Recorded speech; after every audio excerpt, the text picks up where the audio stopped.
Olá, vamos hoje então continuar estudando sobre a história do bom samaritano.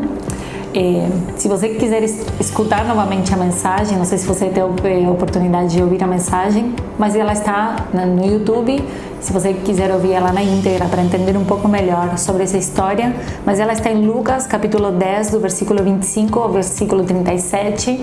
É uma parábola muito conhecida e está relatada apenas no livro de Lucas.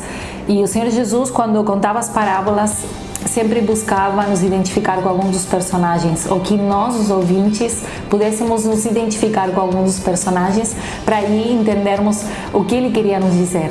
Nessa parábola, normalmente nós fazemos o foco principal nos personagens que passam pela beira do caminho e encontram aquele homem no chão, moribundo. E esses três personagens são o sacerdote, o levita e o samaritano, conhecido como o bom samaritano. Quando eu preparei a pregação, o meu olhar foi principalmente a olhar aquele homem que está no chão, e eu convido a eu e você, quando formos preparar a lição de célula, ministrar a lição de célula, focarmos a nossa primeira atenção nesse homem que está no chão.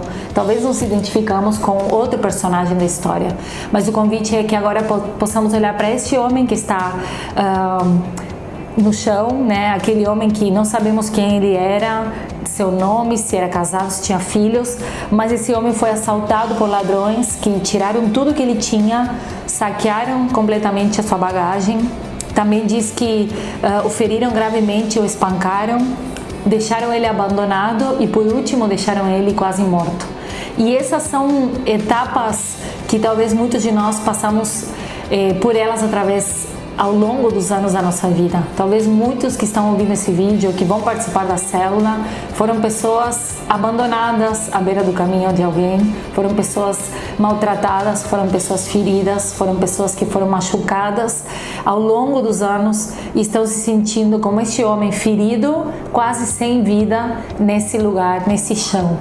E essa história nos leva a pensar que muitos passam pelo caminho. O sacerdote e o levita passaram pelo mesmo caminho que o terceiro personagem passa, porém esse terceiro personagem faz essa história ter uma reviravolta. O terceiro personagem então é o samaritano. Samaritanos e judeus se odiavam muito, e ao longo da história vemos que os samaritanos são aquele povo desprezível, aquele povo que não é bem visto pelos judeus, e Jesus usa a figura do samaritano como aquele que vai entrar nessa história para trazer um final feliz, podemos dizer assim. Provavelmente essa história poderia ter acontecido porque aquela montanha em que Jesus está colocando aquela cena desse homem, desse assalto, é uma montanha muito conhecida, é um caminho muito conhecido que os viajantes frequentavam fazer. Jerusalém ficava a 800 metros acima do nível do mar e Jericó ao sul, 400 metros abaixo do mar. Então é nesse caminho que os assaltantes se aproveitavam das curvas da montanha para assaltar, para ficarem escondidos para fazer as emboscadas. E é nessa cena que esse homem está lá e que esses viajantes também que estão a caminho passam por esse lugar. Dois deles passam, olham a situação e seguem reto, porém um terceiro, que é o samaritano, passando, tem 5 coisas que ele faz.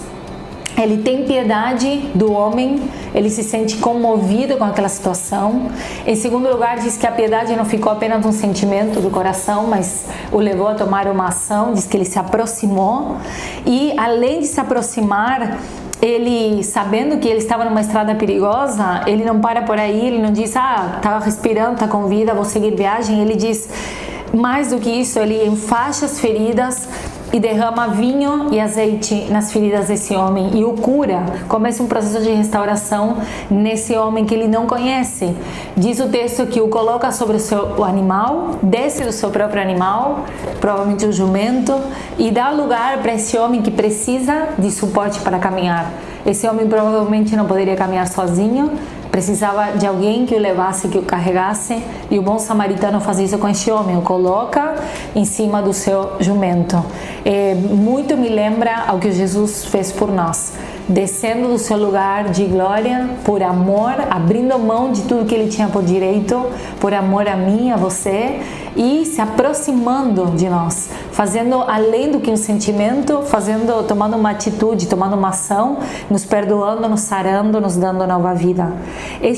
Então, esse samaritano leva este homem até um lugar seguro, uma hospedaria, e é naquele lugar que esse homem termina de ser cuidado, termina de ser restaurado. E o samaritano então diz: olha, eu vou pagar 2 denários, vou deixar aqui a garantia de que vocês podem cuidar dele por um bom tempo, mas quando eu voltar, eu vou garantir, vou pagar o restante, aquilo que faltou. E por último, vamos falar brevemente do sacerdote e do levita. Eles são pessoas que estão correndo a um compromisso que eles têm adiante. Eles são sacerdotes da lei, levitas, comprometidos com a casa de Deus, e a lei dizia que eles não poderiam tocar em pessoas mortas. Então, provavelmente eles, passando no caminho, se deparam com essa pessoa quase morta e pensam que está morta e dizem: não podemos tocar nele, vamos seguir caminho. E muitas vezes na nossa estrada, na nossa vida, por boas desculpas, deixamos de ajudar aqueles que precisam. E é neste momento que eu e você também nos sentimos identificados, porque muitas vezes não olhamos para o lado, não nos importamos com o que está acontecendo, com quem está ao nosso redor, porque temos agendas muito ocupadas, porque temos compromissos muito importantes a cumprir, e deixamos as pessoas no chão ao nosso redor. Eu não sei qual desses personagens você é neste momento. Se você é o homem que está no chão, como eu convidei a todos nós a nos colocarmos nessa situação de desvalor, de falta de tudo, de quase morte, muitas vezes interior, mas talvez nós sejamos o sacerdote e o levita, aqueles que estão bem, que estão com uma vida ok, mas que não param para ajudar ninguém. E o convite nesta manhã é que olhemos o exemplo do bom samaritano, aquele que, como Jesus fez por nós, restaurou, curou e transformou a vida deste homem. É o que Jesus quer fazer na tua vida, é o que Jesus fez na nossa vida, e que possamos ser agentes de cura na vida de muitas pessoas. Que a célula desta semana seja um lugar de cura, do agir de Deus, que muitas pessoas possam se sentir abraçadas pelo toque do Senhor através da tua vida, e durante a tua semana, no teu trabalho e na tua família, que você seja esse bom samaritano, seguindo o exemplo de Jesus. Que Deus te abençoe.